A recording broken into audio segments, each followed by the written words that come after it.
안녕하세요. 커피브레이크 최문기 목사입니다. 벌써 한국은 10월 3일 아침이 됐겠네요.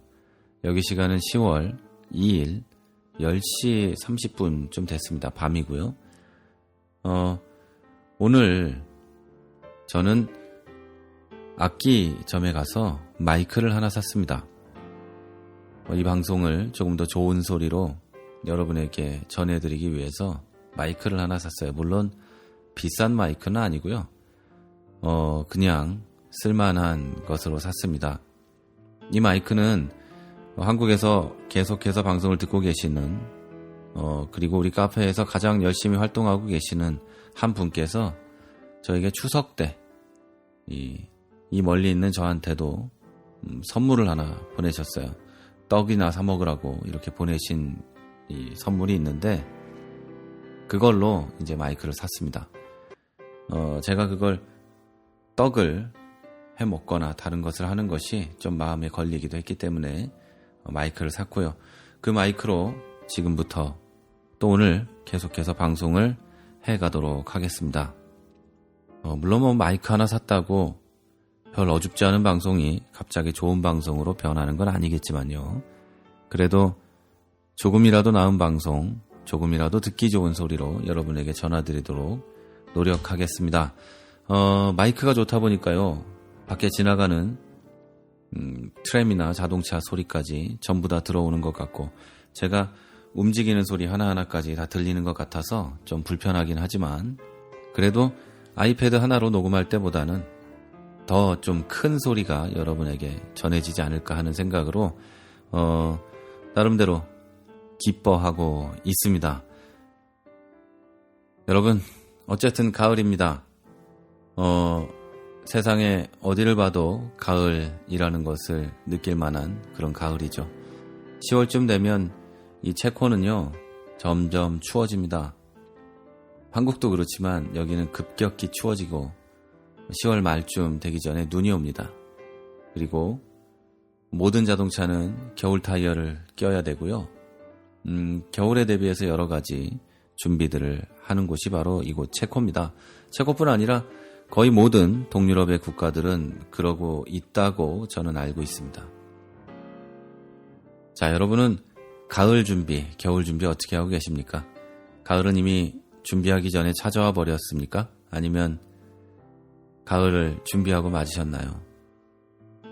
겨울은 여러분을 찾아갈 때 여러분이 준비된 상태였으면 좋겠습니다.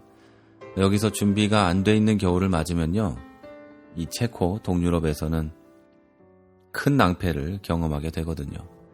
여러분의 겨울이 준비된 상태로 만나지는 그런 겨울이었으면 좋겠습니다. 그리고 여러분 인생의 겨울도 그렇게 되었으면 좋겠습니다. 여기는 커피 브레이크고요. 저는 최문기 목사입니다.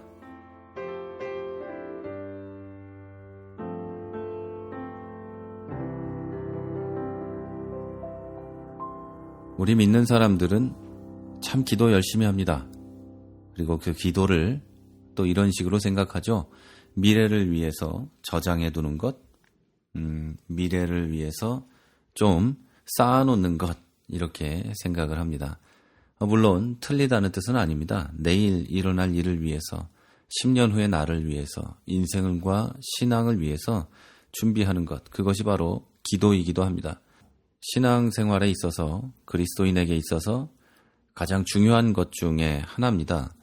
기도하지 않는 사람과 기도하는 사람은 그 인생에 있어서 뭐라고 할까요? 아주 큰 차이가 나기 때문이죠. 그 차이는 사실 극복할 수 없는 만큼의 큰 차이가 납니다. 이것은 기도를 많이 한 사람이 돈을 많이 벌게 된다는 또는 건강하게 된다는 그런 게 아니고요. 기도하는 사람과 기도하지 않는 사람은요. 그 신앙생활의 질에서 엄청난 차이가 나요. 하나님 앞에서 사는 그 즐거움과 기쁨에 대해서도 하늘과 땅 차이가 나죠. 그런데 이거는요. 설교를 통해서 또는 말씀을 통해서 깨달을 수 있는 게 아니란 말이죠. 이거는 해보지 않은 사람, 기도를 해보지 않은 사람은요. 아무리 말해도 모르는 거예요. 자, 결혼한 사람이요. 결혼 안 한 사람에게 결혼은 어떤 거야 라고 아무리 얘기해도 결혼을 안 해본 사람은 결혼이 어떤 건지 생각만 할 뿐 전혀 알지 못하죠. 해봐야 아는 겁니다. 자, 그것이 바로 기도도 마찬가지라는 거죠. 여러분, 한국교회는요, 기도를 많이 강조합니다. 기도를 강조하고 기도를 열심히 해야 한다고 말하고 있고, 또 나뿐만이 아니라 다른 사람을 위해서도 열심히 기도해야 된다고 가르치고 있습니다. 물론 이게 정말 바람직한 것은 사실입니다. 그래서 많은 사람들이 기도하려고 노력하고 또 많은 사람들이 어떻게 하면 더 많이 열심히 다른 사람을 위해 또 나를 위해 기도할까를 생각하고 있죠. 그래서 그런지요. 요즘 한국에는 사실 요즘이라고 할 건 없어요. 굉장히 오래전부터 한국에는 기도 학교들이 성행하고 있어요. 예언자 학교도 있고요. 기도 학교도 있고 중보 기도 학교도 있고요. 별놈의 학교가 다 있는데요. 이 방송 듣는 분들 가운데도 그런 학교 나온 분들도 있으리라 저는 생각을 합니다. 그런데 제가 여기서 말씀드리고 싶은 거는요. 기도를요. 그것도 그리스도인이라고 이미 불리움을 받는 사람들이 기도를 학교 가서 배운다는 것 자체가 저는 참 뭐라고 할까요? 기가 막힌 일일 뿐이 아니라 참담한 일이다. 이렇게 생각을 합니다. 왜냐하면 기도를 배워서 한다는 거는요. 자식이 아빠 엄마한테 무슨 말을 할까?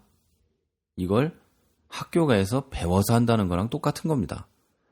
자, 여러분, 학생이 선생님에게 무언가 어떤 예의 바르게 이야기하는 법은 부모님한테 배울 수 있습니다만 엄마 아빠에게 어떻게 하면 잘 얘기하고 어떻게 하면 엄마 아빠가 나에게 내 이야기를 잘 들어줄지를 어디 학교 같은 데 가서 배워서 엄마 아빠한테 한다. 이게 무슨 말이나 되는 일인가요? 자, 그거는 좀 이상하지 않을까요? 그것과 똑같은 것이 기도 학교입니다. 내 아버지이신 하나님께 내가 기도하고 간구하는 것을 누군가에게 배워서 기도한다. 이거죠.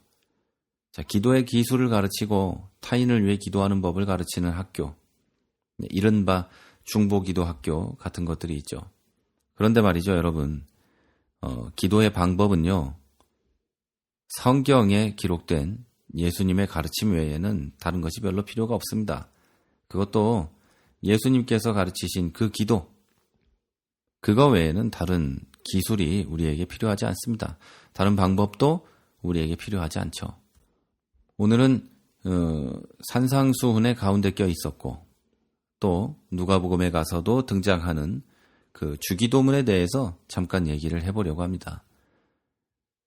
기도가 우리에게 중요하고요. 그래서 기도를 배우기까지 한다. 이렇게 저는 말씀드렸는데요. 그러면서 전 이렇게 얘기했어요. 우리가 기도하는 방법에 대해서 알아야 될 것은 오직 예수 그리스도께서 우리에게 가르쳐 주신 그 기도. 그러니까 우리가 흔히들 부르는 주기도문. 그것 외에는 다른 기술도 방법도 필요하지 않다. 저는 그렇게 얘기했죠. 그런데 많은 경우에 말이죠. 교회들은요. 그리고 사람들은 그 주기도문 가지고는 만족해 하지 않습니다. 자, 우리들은 아주 오랫동안 주기도문을 외워왔습니다. 여러분들도 교회에 가자마자 새신자 교육을 받을 때 주기도문을 외웠을 겁니다. 그렇게 열심히 주기도문을 외워왔는데요. 그냥 기계적으로 외우면서 사실은 등한시했던 짧고 그냥 맨날 외우는 거니까 무시했던 예수님께서 가르치신 기도, 그 기도는요. 그냥 기도는 이렇게 하는 거예요 라는 것만 담겨져 있는 게 아닙니다. 주기도문은요. 하나님께서 우리를 향하신 사랑이 깊이 담겨 있는 겁니다. 이 짧은 기도문에는 어떤 형식을 가지고 우리에게 기도하라고도 되어 있지 않고요. 어떤 방법으로 기도하라고도 되어 있지 않습니다. 특별히 감동적인 기도를 하기 위해서 어떤 노력을 하라고도 예수님께서 말씀하지 않았죠. 말을 조심해서 잘해야 된다고도 써 있지 않습니다. 다만 주기도문의 내용을 보면 이런 내용들이 들어있죠. 겸손한 마음으로 하나님의 뜻에 나의 뜻을 맞추고 일용할 양식과 나의 필요를 채우시는 하나님께 감사하고 또 나의 죄를 사하시는 하나님께 감사하고 그리고 나도 그렇게 죄를 사함을 받은 것처럼 다른 사람의 죄를 용서하고 또 이 험하고 유혹 많은 세상에서 시험에 빠지지 않게 도우시기를 기도하라고만 가르칩니다. 별 내용이 없습니다. 이런 건 안 가르쳐요. 하나님께 먼저 감사하고 하나님께 영광을 돌리고 그 다음에 교회를 위해 기도하고 무엇을 위해 기도하고 무엇을 위해 기도한 후에 나를 위해서 기도하라. 이렇게는 주기도문에 안 써 있단 말입니다. 물론 그것이 잘못된 기도의 방법은 아니에요. 그러나 여러분, 그것에 초점을 맞추는 것이 아니라 예수님께서 나에게 기도를 어떻게 가르치셨는가, 그거에 초점을 맞추셨으면 좋겠어요. 그래서 다른 어떤 것으로 기도를 형식화하려고 하지 말고요. 그냥 하나님께 겸손하고 감사하고 은혜를 구하는 그런 기도를 해야 된다는 얘기죠. 여기서 겸손은요, 굉장히 어려운 걸 수 있는데요. 이 주기도문이 말하는 겸손은 하나님의 뜻이 나의 뜻과 같이 되게 해달라는 기도입니다. 자, 다시 말해서 하나님의 뜻대로 살아갈 수 있도록 나는 이런 것들을 기도하고 이런 것들을 기도하지만 내 마음과 내 뜻이 하나님의 뜻 같은 것이 될 수 있도록 이렇게 겸손해야 된다고 얘기합니다. 자, 그러면 여러분 여기서 한 가지 의문이 생깁니다. 왜 이렇게만 해도 될까요? 왜 그냥 겸손하게 일용할 양식과 필요를 채워주시는 하나님에게 감사하고 그러면 될까요? 이유는 아주 간단합니다. 하나님이 사랑이시기 때문입니다. 그리고 그 하나님이 우리의 아버지이시기 때문입니다. 우리 아버지들은요, 우리의 필요를 알고 있습니다. 그것과 똑같이 오히려 그것보다 훨씬 더 크게 우리 하나님 아버지는 여러분의 필요를 모두 다 알고 계십니다. 그래서 우리는요, 사랑 많으신 부모님께 나의 필요를 말하는 어린 아이들과 같이 기도할 수 있는 겁니다. 여러분, 우리들의 기도에는 어떤 자세나 지식이 필요하지 않습니다. 여러분이 기도하실 때 필요한 지식이 있다면 하나님은 나를 사랑하신다. 오직 그거 하나입니다. 그것은 만고불변의 진리예요. 그리고 하나님께 기도할 때 어떤 자세가 필요하다면 그것도 딱 하나입니다. 바로 겸손이죠. 자, 다시 한번 정리를 해볼까요? 하나님께 기도하려고 한다면 우리는 딱 두 가지가 필요합니다. 한 가지는 하나님께서 나를 사랑하신다는 것에 대한 믿음과 지식, 그리고 다른 하나는 하나님 앞에 겸손하게 무릎 꿇는 그 겸손입니다. 이건 완전히 나를 버리고 자복하고 엎드리라 이런 뜻이 아니고요. 나는 할 수 없으니 하나님께서 해달라는 그 겸손입니다. 그리고 하나님의 뜻대로 하겠다는 그 겸손이죠. 이것만 필요할 뿐입니다. 세상의 모든 기도 학교들이 방언하는 법을 가르치고 예언하는 법을 가르친다 할지라도 기도의 방법에는요, 예수님이 가르쳐 주신 것만큼 확실한 건 없겠죠. 그 확실한 예수님이 가르쳐 주신 그 기도에 이 두 가지만 들어있다는 얘기입니다. 자, 여러분, 사랑과 겸손에 대한 구체적인 방법이 이 누가복음 11장에 기록되어 있습니다. 바로 간청하는 거죠. 이런 얘기가 써 있어요. 친구가 찾아왔는데 그 친구를 위해서 떡을 옆집에 있는 나의 벗에게 가서 구합니다. 밤이 됐는데 좀 힘든데 그럼에도 불구하고 간청한다면 주지 않겠느냐, 이런 얘기가 써 있죠. 여러분, 친구도 이렇게 겸손하게 간청하면 들어주고 끝까지 기도하면 들어주는데 하나님이 모른 척 하겠습니까? 하나님이 여러분이 그렇게까지 겸손하게 찾아와서 끝까지 기도하고 있는 걸 모른 척 하겠냔 말이에요. 이게 왜 겸손한 거냐면요, 하나님이 한 번 기도했을 때 안 들어준 걸 가지고 오케이 기도해 줬는데 안 들어줬네 이러지 않고 끝까지 찾아가서 무릎 꿇고 당신이 아니면 들어줄 사람이 없어요 라고 했을 때 하나님은 내가 겸손하다는 걸 아시게 된다는 거죠. 여러분 다시 말씀드리지만 기도하는 것에는요 그렇게 대단한 방법들이 필요하지 않습니다. 여러분 누가복음 11장을 보면은요 이런 이야기가 또 기록되어 있습니다. 10절에 보면 이렇게 써 있어요. 누구든지 구하는 사람은 받을 것이고 찾는 사람은 찾을 것이요 두드리는 사람에겐 열릴 것이다. 그리고 너희 중에 아들이 생선을 달라는데 생선 대신 뱀을 주고 계란을 달라는데 전갈을 줄 아버지가 있느냐. 악한 사람이라도 자기 자녀에게는 좋은 선물을 줄 줄 아는데 하물며 하늘에 계신 너희 아버지께서 구하는 사람에게 성령을 주시지 않겠느냐. 이렇게 써 있어요. 여기서 여러분에게 한 가지 묻습니다. 여러분 지금까지 이 누가복음 11장 말씀을 읽고 또 말씀으로 듣고 또는 묵상하면서 어떻게 생각하셨나요? 9절에 보면 구하라 그러면 받을 것이고 찾아라 그러면 찾을 것이고 문을 두드려라 그러면 열릴 것이다. 이렇게 써 있죠.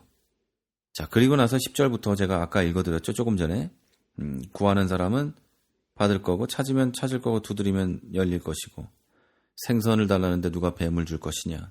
악한 사람들도 자녀들에겐 좋은 것을 줄 줄 아는데 하물며 하나님께서 너희에게 성령을 주시지 않겠느냐. 이렇게 써 있어요.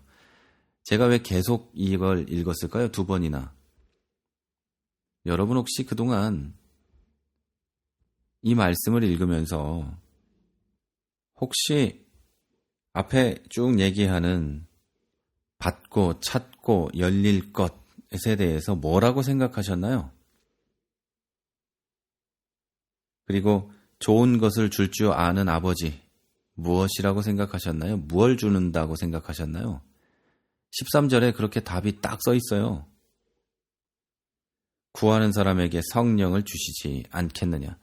여러분이 지금까지 기도하시면서 좋은 것을 준다고 해서 기도했고 두드리면 열리고 찾으면 찾는다고 해서 그 기도했던 그 여러분이 찾았던 그리고 구했던 것과 성령은 얼마나 관계가 있나요? 이상하지 않나요? 여러분 이게 왜 이상한지에 대해서 좀 당황해 하실 것도 같고 그래서 제가 얘기를 한번 해보려고 합니다. 짧아요. 굉장히 짧게 얘기할 텐데요. 딱 이겁니다. 단언하건대 성령의 사역은 우리에게 주신 하나님의 선물 가운데 가장 위대하고 위대한 것입니다. 그게 왜 그러냐고 묻는다면 제가 뭐 달리 할 말은 없지만요. 물론 물어볼 수도 있어요. 이렇게 물을 수도 있죠. 왜 내가 기도한 돈과 건강과 나의 확실한 미래가 아니라 왜 좋다고 성령을 주시느냐라고 물을 수도 있죠.